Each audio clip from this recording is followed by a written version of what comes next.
Salut à tous, la vidéo qui va suivre est un peu spéciale puisqu'elle est la première d'un cycle consacré à l'une des plus grandes icônes du cinéma d'horreur. Elle sera donc poursuivie par deux autres vidéos. Cette vidéo, vous l'avez peut-être compris, va se focaliser sur l'ami Freddy Krueger, ceci à l'occasion des 35 ans des Griffes de la Nuit. On a pas mal hésité avant de faire cette vidéo. Pourquoi? Parce que on pense que plus ou moins tout a déjà été dit sur le personnage et sur la saga. Toutefois, nous on avait vraiment envie de traiter de ce personnage, parce que c'est un personnage qu'on apprécie particulièrement, et parce qu'on nous l'a pas mal demandé. Voilà. Donc on va aborder cette saga. On ne sait pas si vous allez apprendre des choses. D'ailleurs, si vous avez appris des choses, vous pourrez nous le mettre en commentaire sous la vidéo. Salut à tous et bienvenue pour cette nouvelle saga à regarder dans le noir.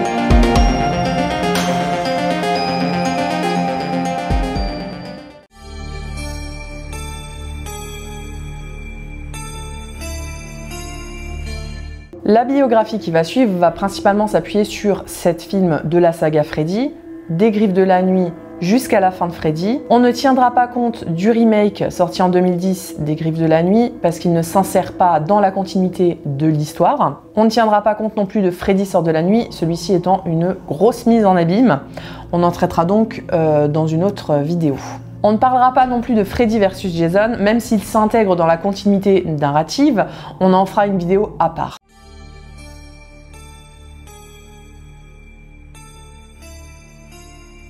Frederick Charles Krueger, plus communément appelé Freddy, est né le 27 février 1942 à Springwood, dans l'hôpital psychiatrique de Westin Hill, d'Amanda Krueger et de plein de papas. On s'explique. Amanda Krueger est une nonne travaillant donc dans l'hôpital psychiatrique de Westin Hills. Un jour, elle va se retrouver enfermée dans une pièce avec plein de pensionnaires de l'asile et pas forcément les plus sains d'esprit. Ceux-ci vont parvenir à la cacher pendant plusieurs jours et elle va subir les viols répétés d'à peu près une centaine de pensionnaires. Suite à cette histoire, Freddy sera immédiatement après sa naissance placé en famille d'adoption et habitera le 1428 Elm Street. Les circonstances de sa naissance font qu'il va hériter rapidement à l'école du surnom de fils de sang forcené. J'aime autant vous dire que le gamin part pas forcément trop bien dans la vie. Alors il sera montré explicitement au cours de certains films que Freddy va commettre très tôt des actes de cruauté envers les animaux, comme tout bon sociopathe qui se respecte. On verra très peu la famille adoptive de Freddy, à l'exception de son beau-père, Edward Underwood, qu'on verra en 1991 dans La fin de Freddy, l'ultime cauchemar. Il est un alcoolique notoire qui bat aisément son fils, ce que ce dernier apprécie tout particulièrement, puisque au moment où on le voit prendre des coups, Freddy dira à son beau-père « Merci monsieur, est-ce que je peux en avoir encore ?» Non sans s'être copieusement automutilé avant. Du coup, il n'est pas très sain d'esprit déjà de base. Voilà. La petite anecdote au passage, c'est que le beau-père de Freddy est joué par Vincent Furnier, plus connu sous le nom de Alice Cooper. Freddy finira par assassiner son beau-père. Comme c'est étonnant. Surprenant. Alors dans les films, on en verra assez peu sur le moment entre ce passage et le moment où Freddy va atteindre l'âge adulte en fait. On apprendra également que Freddy, de son vivant, fut marié avec une femme nommée Loretta et qu'il a une fille nommée Catherine. La petite famille, du moins pendant quelques années, va vivre une vie plutôt normale si l'on accepte l'activité parallèle de notre brave Krueger. Alors ça, c'est jusqu'à ce que Loretta découvre dans la cave de la maison familiale les divers accessoires nécessaire à ce que Freddy appelle à ce moment-là son travail spécial, à savoir une collection de gants à griffes et autres armes blanches. Donc celle-ci ne tardera pas à découvrir qu'en fait son cher mari est le tueur d'enfants qui sévit à Springwood, mais promet de ne pas le dénoncer. Donc là, à ce moment-là, Freddy va quand même l'avoir un peu mauvaise, hein, puisqu'il va littéralement battre à mort sa femme, plus ou moins sous les yeux de sa petite fille. Il est sympa ce garçon. Donc suite à ça, Freddy va commettre encore un certain nombre de crimes. Il sera dit dans la saga qu'il en a commis à peu près une vingtaine, avant d'être finalement arrêté. Suite à ça, s'ensuivra un procès, à la suite duquel Freddy va être libéré, à la suite d'une signature manquante sur un des documents d'inculpation. Pour la petite histoire, ce serait suite à cet événement-là qu'apparaîtra dans la ville de Springwood une comptine à la gloire du serial killer, le fameux 1968, c'en est définitivement trop pour les parents de Springwood qui vont se lancer dans une expédition punitive, pas piquer des hannetons. Ils vont aller en gros chercher Freddy dans son repère, à savoir une vieille chaufferie abandonnée qui lui sert de lieu pour ses activités, à savoir pour le meurtre de ses enfants. Là-dessus, ils vont faire rôtir littéralement ce vieux salopard jusqu'à ce que mort s'en suive. Et donc, Freddy va mourir brûlé vif, le pauvre garçon. Pas le plaindre quand même. Le reste appartient... Alors attends, parce que ça c'était avant. Parce que le mec, avant de mourir, il va passer un pacte avec les démons du rêve. Et qu'est-ce qu'ils vont lui promettre? Ils vont lui promettre l'immortalité, qui pourrait revenir se venger en tuant les ados de Springwood dans ses rêves. Et le bon Freddy, qu'est-ce qu'il fait? Il accepte. Et donc du coup, comme nous le dit lui-même l'ami Fredo dans Freddy vs Jason, de son vivant, il était un peu méchant. Mais après sa mort, ça a été encore pire.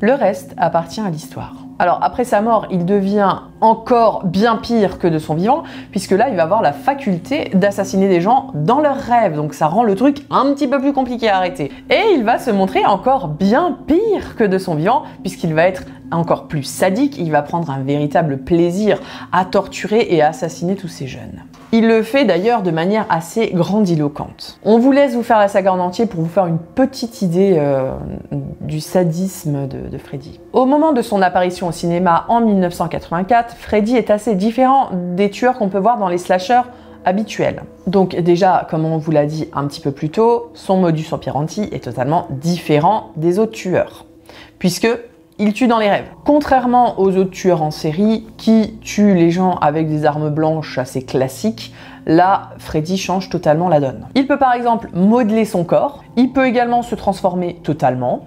Court, long, carré. Il peut également transformer ses victimes. On le verra d'ailleurs transformer une de ses victimes en cafard avant de l'écrabouiller.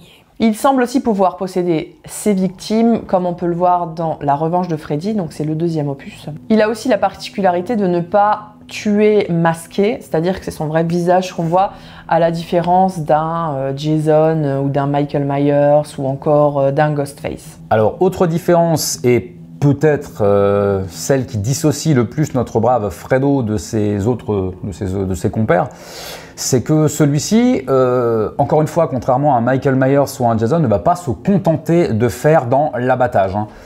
Comprenez qu'il n'est pas un tueur rapide et silencieux comme les Michael ou un tueur froid et brutal comme les Jason. Il va plutôt faire durer les mises à mort de ses victimes. Il aime beaucoup torturer ses victimes avant de les tuer. Son plaisir résidant principalement dans la souffrance qu'il inflige. Freddy a un côté extrêmement pervers à ce niveau-là. Si je peux me permettre aussi de rajouter un truc. Oui. En fait, c'est un personnage très bruyant qui parle beaucoup. Et du coup, ça change aussi totalement des autres personnalités de tueurs de slasher. Après, est-ce que c'est vraiment un slasher, Freddy? Oui, mais pas que. Oui, ouais, c'est vrai, il est très différent à ce niveau-là parce que la plupart des tueurs sont silencieux.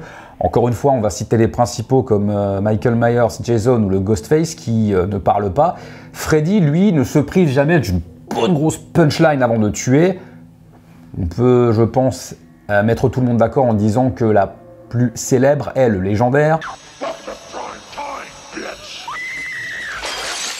Alors Freddy va également faire preuve d'une très grande inventivité dans ses mises à mort puisque dans un opus, le 5e en l'occurrence, il va aller jusqu'à littéralement fusionner un homme avec une moto pour lui faire un accident de la route. Malgré tout, Freddy a quand même ses faiblesses puisqu'il est possible de le ramener du monde des rêves au monde réel et dans le monde réel, il semble perdre une grande partie de ses facultés. il devient alors possible de le vaincre. Bon, il sera quand même montré dans Freddy contre Jason qu'il est doté quand même d'une grande force physique, puisqu'il est quand même capable de mettre à l'amende son camarade Jason, qui, je le rappelle, peut quand même décapiter des gens d'un simple coup de poing. Enfin, au final, le vaincre dans le monde réel, ça sert pas à grand chose non plus, parce que, comme on l'a dit, il est quand même immortel, donc il suffit d'avoir peur de lui, de rêver de lui, pour qu'il revienne en fait. Donc, au final, en résumé, il n'existe qu'un seul et unique moyen de vaincre Freddy, c'est tout simplement de l'oublier. Facile à dire.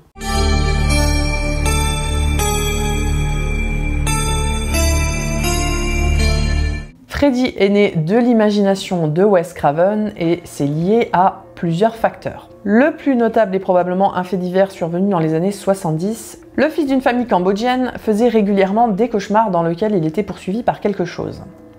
Il en avait tellement peur qu'il a arrêté de dormir pendant plusieurs jours. La fatigue l'emportant, le garçon finit quand même par s'endormir et ses parents l'entendirent hurler dans sa chambre au milieu de la nuit et quand ils sont allés le voir, eh ben, il était tout simplement mort dans son lit. Visiblement, suite à un terrifiant cauchemar, la peur se lisait encore sur son visage. D'autres faits divers similaires se sont produits chez des personnes ayant fui leur pays vers les États-Unis. Le thème du tueur sévissant dans les rêves était tout trouvé.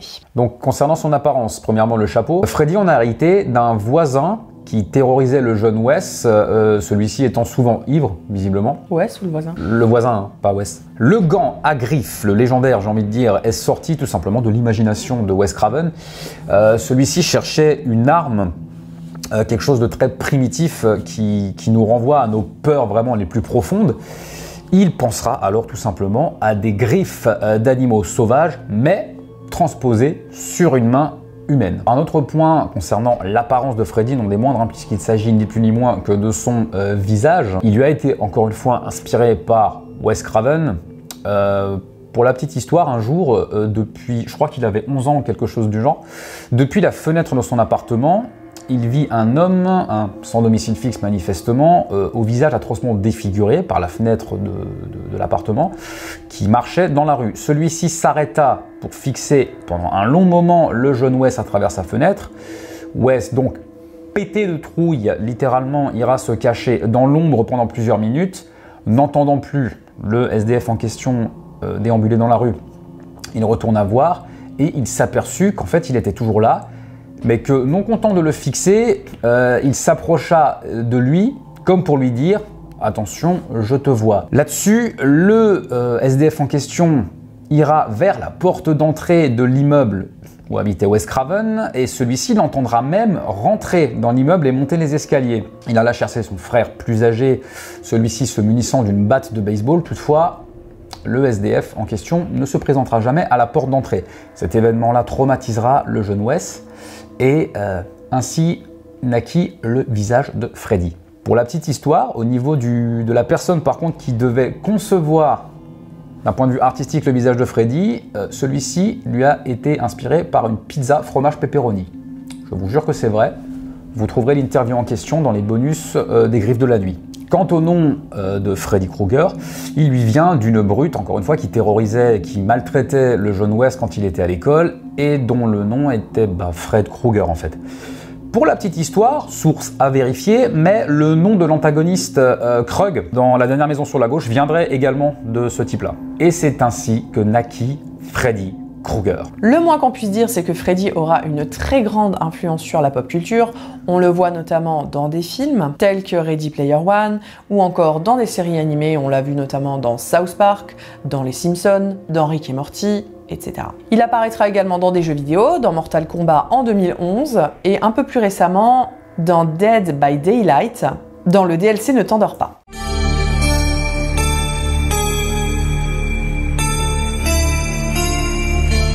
Le personnage est né en 1984 dans Les Griffes de la Nuit, A Nightmare on Elm Street en VO. Un des rares titres que je préfère en français d'ailleurs. Freddy apparaît dans 9 films au total, 6 s'inscrivant dans une continuité scénaristique. Le 7e, Freddy sort de la nuit, est un opus à part puisqu'il s'inscrit dans notre monde. Comprenez là que les acteurs jouent leur propre rôle. et qu'une version de Freddy est matérialisée dans notre monde. Viendra ensuite le crossover Freddy contre Jason en 2003, si je ne me trompe pas, qui, même s'il n'est pas une suite directe, peut être rattaché d'un point de vue narratif aux opus précédents, dans la mesure où, dès le début du film, Freddy est intronisé en personnage principal, on aura même droit à un florilège de ses meilleurs meurtres, on va dire. Le point de départ du film étant que notre vieux sadique au chapeau a tout simplement été oublié et qu'il va littéralement se servir de Jason pour que les gens se rappellent de lui. Quant au remake de 2010, on ne va pas l'aborder ici, pas parce qu'on n'aime pas, mais tout simplement parce que c'est un film franchement sur lequel on n'aurait pas grand chose à dire. Le film pour nous, enfin pour moi du moins, n'étant ni bon ni mauvais, mais juste totalement oubliable en fait. Quoique un brin frustrant, parce que Jackie Earle Haley, il y avait du potentiel quand même dans le rôle de Freddy. On ne va pas s'attarder non plus sur la série télé de 2 saisons nommée chez nous Freddy, le cauchemar de vos nuits, parce que Freddy y apparaît très peu physiquement, servant plus de narrateur et servant plus, entre guillemets, à guider les choix des antagonistes à travers la série. C'est un peu comme le Creeper dans Creepshow.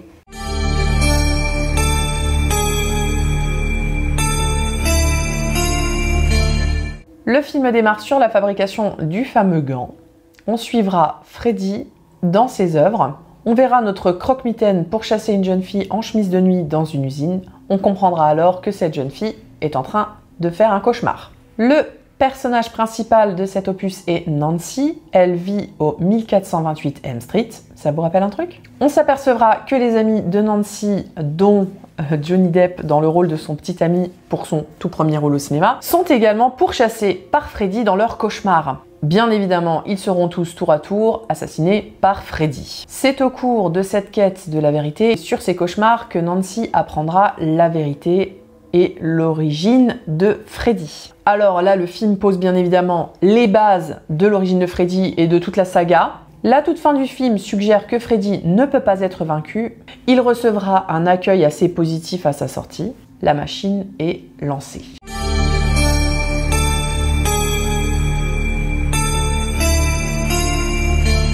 Cinq ans plus tard, le jeune Jesse Walsh emménage au 1428 Elm Street et est très rapidement sujet à des cauchemars dans lesquels il voit, on vous laisse deviner, un type au visage brûlé et à la main griffue. Cependant, ceci ne le tue jamais. En effet, on s'apercevra au fur et à mesure du film que celui-ci cherche plutôt à posséder le jeune Jesse, souhaitant en faire l'instrument de sa vengeance, l'utilisant tel une marionnette pour tuer les autres adolescents de Springwood. Alors dans cet opus, ce qui a d'ailleurs déplu à une grosse partie du public à l'époque, on va s'apercevoir qu'en plus de hanter les rêves et de pouvoir tuer dans les rêves, Freddy est doté de la capacité de les posséder, d'en faire des espèces d'hôtes, les faisant agir selon son bon vouloir. Et qu'il a également la possibilité de lui-même se matérialiser hors des rêves. On verra ça explicitement lors d'une scène très marquante visuellement, où on verra littéralement Freddy s'extirper du corps de Jesse, laissant le corps de celui-ci à l'état de vieux gants de toilette sur le sol. Donc avec l'aide de son amie Lisa, qui au passage est le sosie parfait de Meryl Streep jeune, il va découvrir dans un journal intime appartenant à Nancy, donc la protagoniste du premier épisode, dans lequel il apprendra le secret de Freddy Krueger. Et bien sûr, celui-ci va chercher à se débarrasser de Freddy parce qu'il est quand même pas trop chaud pour tuer des gens pendant son sommeil, quoi. Freddy va parvenir à ses fins puisqu'il va effectivement réussir à posséder littéralement le corps de Jesse et à se matérialiser. C'est donc Lisa qui va le vaincre grâce au pouvoir de l'amour. Je vous jure que c'est vrai, puisqu'elle arrive à battre Freddy en lui roulant une pelle. Ce qui va réveiller en gros la partie de Jesse qui reste dans le corps de Freddy. Donc après lui avoir roulé une pelle à ce vieux dégueulasse, celui-ci va littéralement se carboniser sur place et de ses cendres va réapparaître le corps de Jesse. Clap de fin. Malgré quelques scènes marquantes, ce film a été très mal critiqué à l'époque. Critiques négatives qui sont pour moi un peu exagérées, je trouve. Donc parmi les scènes marquantes, on retrouve bien sûr le massacre autour de la pool party, la fameuse scène que j'ai évoquée tout à l'heure où on voit Freddy s'extirper du corps de Jesse, j'allais dire de Jason. Une des meilleures scènes du film, pour moi, celle du dialogue entre Freddy et Jesse, où celui-ci, donc Freddy, va demander à Jesse de le tuer pour lui en s'autoscalpant littéralement. Et cette scène est quand même assez malsaine parce que pour moi, elle fait ressortir le côté pervers de Freddy. Alors pour la petite histoire, ce film avait été à l'époque considéré par pas mal de personnes comme un film gay-friendly en raison de la nudité des jeunes hommes dans le film et aussi en raison de l'imagerie de certaines scènes.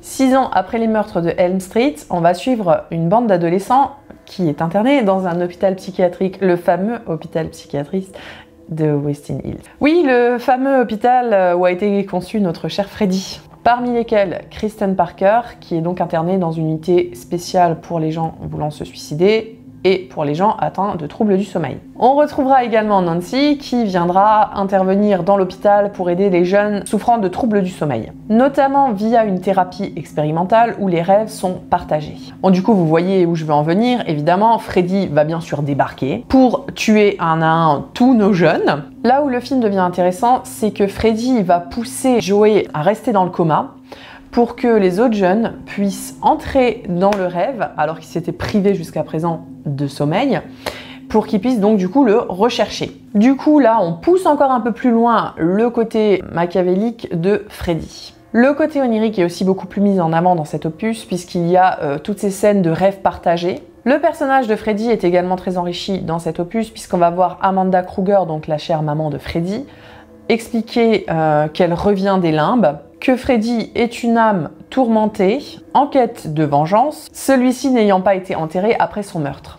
Le docteur Neil Gordon ira donc chercher les restes de Freddy pour l'enterrer en l'aspergeant joyeusement d'eau bénite, ce qui va faire un petit peu mal à Freddy. Freddy s'en ira donc dans les limbes à nouveau, après avoir assouvi sa vengeance en tuant Nancy enfin. On peut noter que les meurtres de cet opus sont très certainement les plus célèbres. Il y a notamment l'adolescent marionnette, donc tiré par Freddy avec les veines. Il y a aussi le shoot mortel d'héroïne.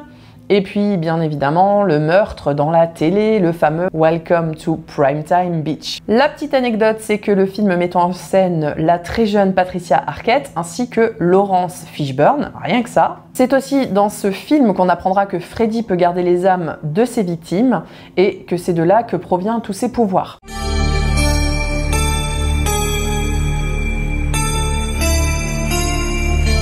Plusieurs années se sont écoulées depuis les meurtres de West Hills et la plupart des patients survivants, j'entends bien, ont repris le cours de leur vie. Enfin, jusqu'au jour où, oh surprise, Freddy revient à la vie. Encore ? Parce que... Alors le film introduit également le personnage d'Alice, qui va devenir un personnage important dans la saga, qui est la meilleure amie de Kristen, le personnage principal du précédent opus. Une fois de plus, Kristen va refaire des cauchemars et on comprend assez aisément que Freddy est encore une fois de retour. Donc bien sûr, ses amis ne la croient pas, hein, soit par déni, parce qu'ils ont peut-être peur d'admettre que Freddy est de retour, ou peut-être juste pour pas passer pour des dingos. Vous en pensez quoi? Sauf que, une nuit, Kincaid, donc un des survivants du précédent film, se réveille, ou du moins croit se réveiller, dans une casse automobile, et oui, la même où a été enterré Freddy dans le précédent opus. Et c'est là qu'il ressuscite sans trop d'explications en fait. Enfin, en même temps, il est immortel. C'est pas faux. Donc après que la plupart de ses amis se soient fait réduire en hachis parmentier, Kristen, victime d'un sédatif dans un verre d'eau, va s'endormir. Alors au début, ça se passe plutôt bien. Château de sable, soleil, plage, etc. Jusqu'à ce que, devinez, Freddy débarque. Donc il essaiera d'attirer Alice dans le rêve de Kristen, il va y parvenir. Kristen s'interposera lorsque Freddy tentera de tuer Alice et elle finira balancée par Freddy dans la fameuse chaufferie, non sans avoir avant transmis son pouvoir à Alice, parce que ta gueule, c'est magique. Donc après ça, rien de bien original pour la saga, si ce n'est quelques scènes de meurtre, comme d'habitude assez inventives, notamment la noyade dans le matelas à eau ou la transformation d'un personnage en cafard avant de se faire écrabouiller par Freddy. Donc Alice, investie de son nouveau pouvoir de gardienne des rêves, The Dream Master en VO, le titre du film d'ailleurs, en opposition à Freddy qui est le gardien des cauchemars, donc va donc affronter Freddy après que tous ses amis soient morts. Elle va avoir beaucoup de mal, mais elle va parvenir à le vaincre en libérant les âmes que Freddy avait collectées et qui lui donnent son fameux pouvoir. En utilisant donc son pouvoir de Dream Master transmis par Kristen, et elle va donc être le premier personnage à vraiment vaincre Freddy dans un rêve. Parce que rappelons que dans le précédent opus, Freddy a été vaincu parce que ses restes dans la réalité ont été enterrés. Alors, ce qui peut être intéressant dans ce film, c'est par exemple la dualité entre Alice et Freddy, puisqu'elle est la gardienne des rêves, lui le gardien des cauchemars. Ça, c'est intéressant. Ça, c'est assez intéressant. Oh, putain, comme j'ai bafouillé. Non, moi je crois qu'il faut que vous arrêtiez d'essayer de dire des trucs. Et on notera aussi quelques références sympathiques à Alice au Pays des Merveilles. Rien de super transcendant dans ce film, mais on passe un bon moment. Enfin, c'est pas le plus original de la saga, quoi.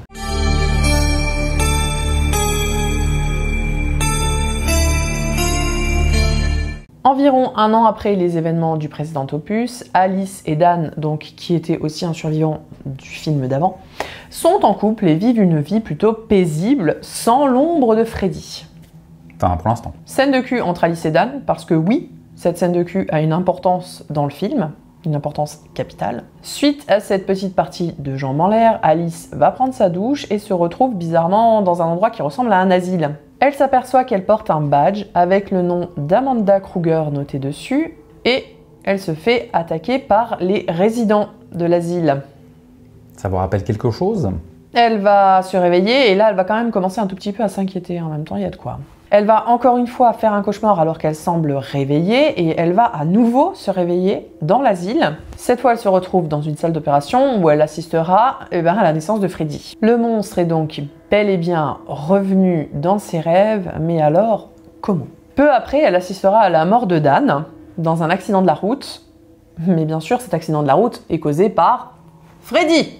Encore lui. Suite à cet accident de la route, elle va s'évanouir et elle va se réveiller à l'hôpital où on va lui apprendre qu'elle est enceinte.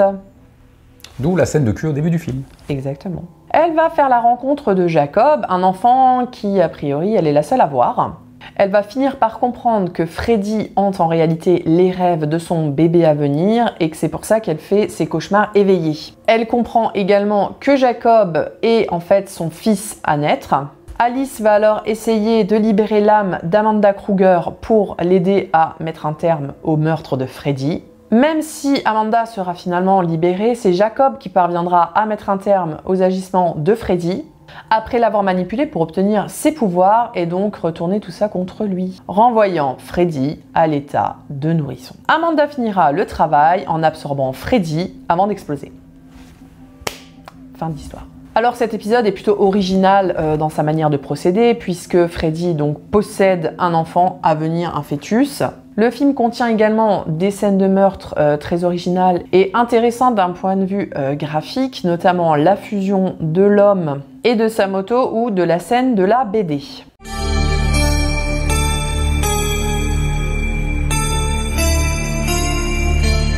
Le film se déroule 10 ans après les événements de l'enfant du cauchemar. On y suivra un adolescent qui oublie son nom, donc qu'on va appeler John Doe dans le film, qui est le dernier adolescent vivant à Springwood, parce que entre le 5 et le 6, Freddy a presque réussi à assouvir son désir de vengeance, puisqu'il a réussi à désosser littéralement tous les adolescents de Springwood. Faut dire qu'Alice, le dernier Dream Master, a quitté Springwood suite, on le pense, à la naissance de son enfant, justement pour se protéger de Freddy. Suite à un accident, il sera placé dans un centre pour adolescents en difficulté, se plaignant de fréquents et violents cauchemars, comme c'est original, et de perte de mémoire. Donc il va y rencontrer Maggie, qui travaille donc dans ce centre, et qui va l'aider à découvrir la vérité sur qui il est, et qui va l'aider à vaincre ses cauchemars. Donc cauchemars qui mettent en scène une petite fille et une femme assassinée. Alors celui-ci pensera également être le fils caché de notre brave Freddy Krueger. Accompagnés de Maggie et d'autres adolescents du centre, ils vont donc partir à Springwood dans l'espoir de découvrir la vérité sur l'identité de John Doe, et ils vont très rapidement se retrouver prisonniers de Springwood et devenir les proies de,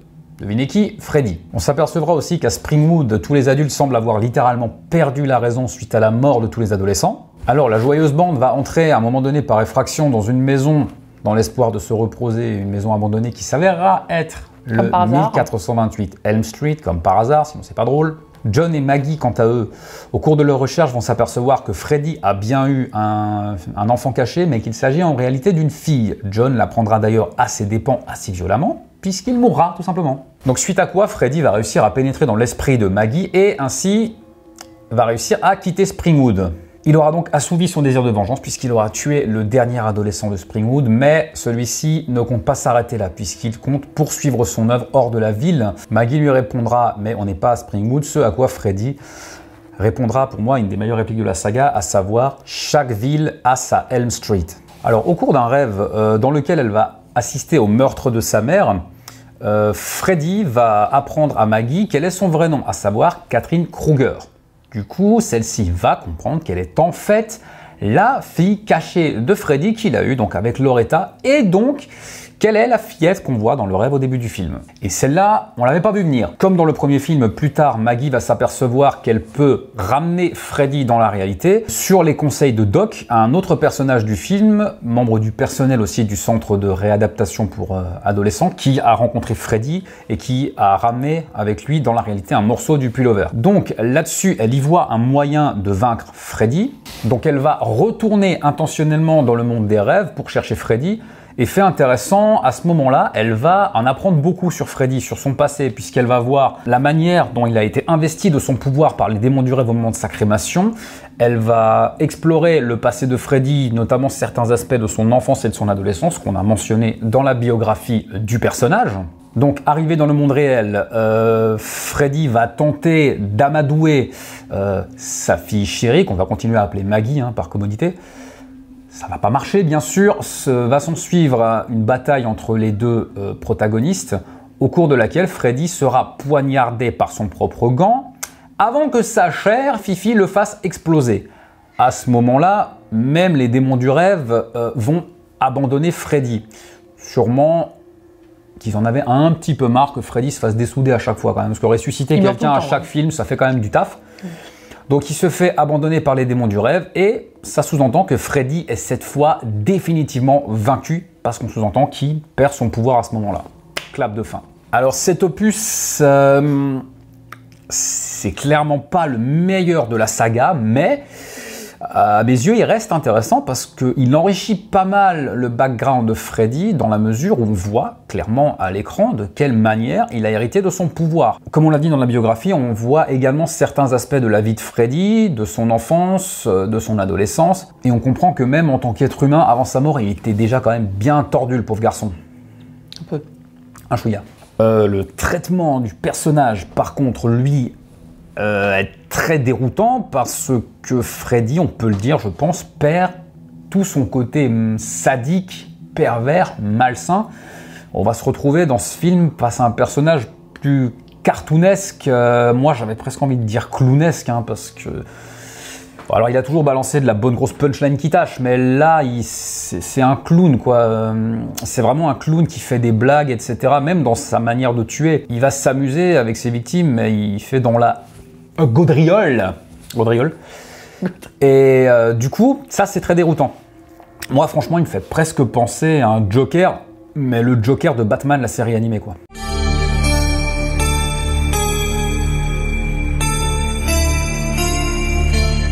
Alors on développera pas ici Freddy sort de la nuit et Freddy versus Jason parce que ces deux films ne s'intègrent pas dans la continuité narrative.